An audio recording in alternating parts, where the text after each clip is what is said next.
Hello guys, അപ്പോൾ എല്ലാവർക്കും എൻ്റെ പുതിയ വീഡിയോയിലേക്ക് സ്വാഗതം. ഗൈസ്, മൈൻക്രാഫ്റ്റിൽ ഗോസ്റ്റ് ഇറങ്ങിയിട്ടുണ്ട് ഗൈസ്. അപ്പോൾ ആ ഗോസ്റ്റിനെ കാണാൻ പോവാം നമുക്ക്. അപ്പോൾ ആദ്യം നമുക്ക് ആ ഓപ്പൺ അല്ലാത്ത വാതിലുകൾ തുറക്കണം. അതിന് വേണ്ടി സ്വിച്ച് കിട്ടണം ഗൈസ്. അത് കുറേ ഞാൻ തപ്പിയത് കാണാനില്ല. കുറേ ലൂട്ട് ബോക്സിൽ നോക്കി കാണാനില്ല ഗൈസ്. അപ്പോൾ ഇനി നമ്മൾ എവിടെ തപ്പും? ഓ, ഇവിടെ ഉണ്ടായിട്ടുണ്ട്. ഇത്രയും നേരം ഞാൻ അവിടെ പോയി തപ്പീന് ഗൈസ്. എന്തായാലും നമുക്ക് വേഗം പോയി തുറന്നു നോക്കാം. വേഗം ചെല്ല്. ഈ ടോർച്ച് കത്തിച്ചപ്പോൾ ഗൈസ് സ്ലോ ആയി മൊത്തം. ഗൈസ്, ഇത് ഈ കള്ളിയിലാണ് വെക്കേണ്ടതെന്ന് തോന്നുന്നു. എവിടെ വെക്കുക ആണോ? ഒന്ന് വെച്ച് നോക്കാം. എൻ്റെ അമ്മോ, എന്തൊരു പൊട്ടനാണ് ഞാൻ. അയ്യോ, മൈൻക്രാഫ്റ്റിൽ ഇങ്ങനെയൊക്കെ മോഡുകളുണ്ടോ ഗൈസ്?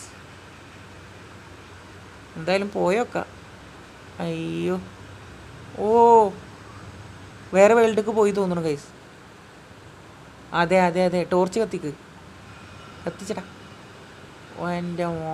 അപ്പോൾ എൻ്റെ വീഡിയോ ഇത്രയുള്ളൂ. അടുത്ത വീഡിയോ ആയിട്ട് വീണ്ടും വരാം. ബൈ.